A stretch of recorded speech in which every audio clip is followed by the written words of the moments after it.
Hey Tonny, welcome back to the podcast. Can you believe 2026 is already almost here? Time flies. I know, Mark. It feels like we just wrapped up 2025 yesterday.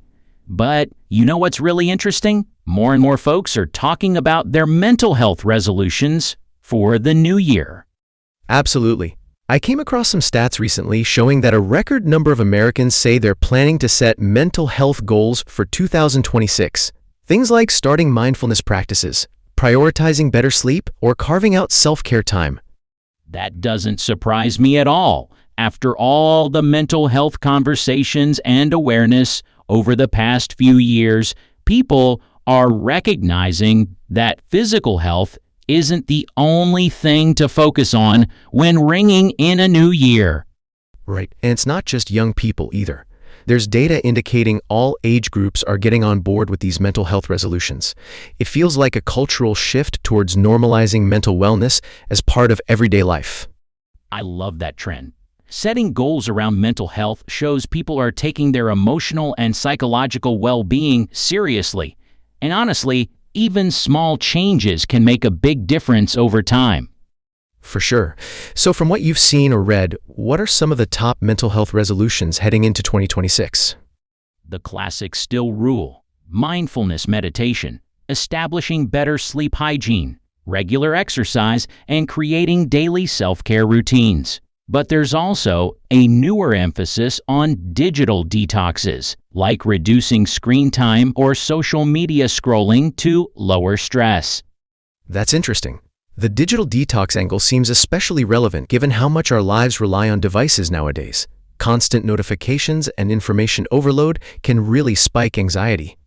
Exactly. People are waking up to the fact that endless scrolling isn't just a time sink, it actively impacts mood and mental focus. So actively choosing to unplug for certain hours or days is becoming a popular resolution. I totally get that. I recently tried a no-phone rule after 8 p.m., and it really helped me sleep better. Speaking of sleep, it seems like tons of folks also want to fix their sleep patterns in 2026. Sleep is foundational. If your sleep is off, everything else suffers: mood, concentration, energy, even immune function. So prioritizing consistent sleep schedules, reducing caffeine late in the day, or practicing relaxing bedtime routines are common goals. Right. And then there's mindfulness and meditation, which you mentioned earlier. This has been a big talking point for years, but it's amazing that people are still embracing it as a resolution. What's great about mindfulness is it's accessible. You don't need special equipment or memberships. Just a few minutes a day, focusing on the present moment can reduce anxiety and improve emotional regulation. That's a fantastic point. Plus, as more apps and guided programs become available, people have easy ways to dive right in without feeling overwhelmed. Sure, though I always caution people not to overthink it. Mindfulness can be as simple as paying attention to your breath or really noticing your surroundings while walking. It's about building awareness, not perfection. What do you think motivates people to stick with these mental health resolutions? We all know resolutions can fall by the wayside quickly.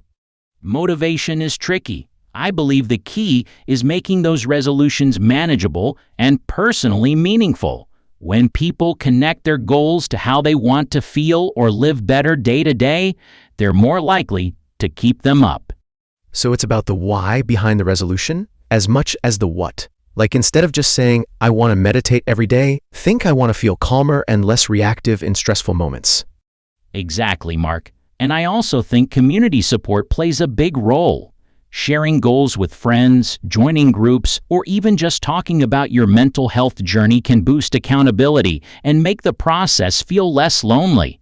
That's true. Social connection can make or break a resolution. Plus, when people see others working on similar goals, it normalizes those efforts and reduces stigma around mental health. Right. And I've noticed workplaces starting to support mental health resolutions too. Some companies offer wellness programs, meditation breaks, or mental health days, which encourage employees to prioritize their well-being. That's a positive sign.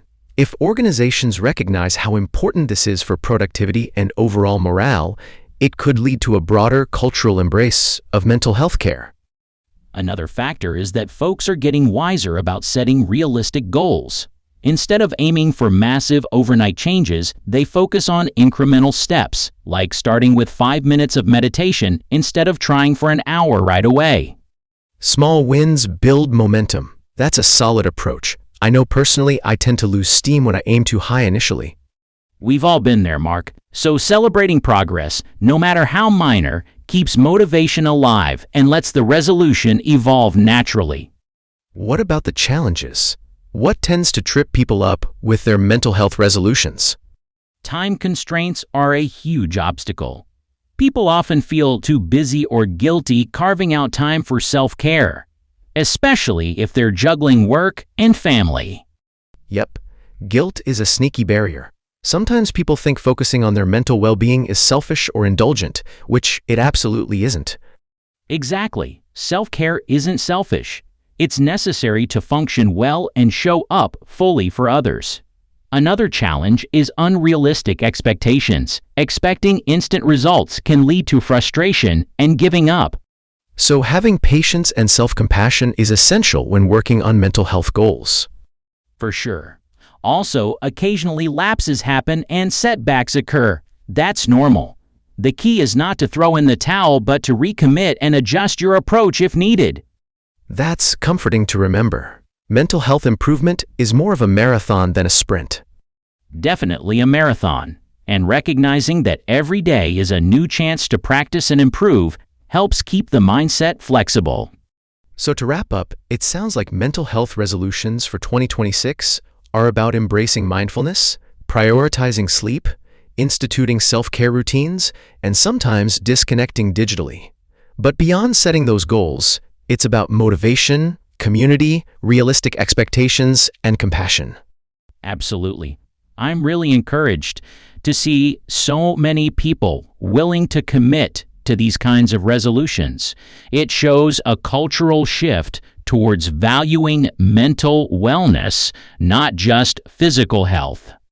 Before we sign off, Tonny, I want to toss a question out to our listeners. What mental health resolution are you most excited or motivated to try in 2026, and why? Great question. Drop your answers in the comments so we can all get inspired and maybe even support each other in the new year. Thanks for tuning in, everyone. Tonny, as always, it's been a pleasure diving into this with you. Likewise, Mark, here's to a mindful, healthy 2026 for all of us. Yep, see you next time.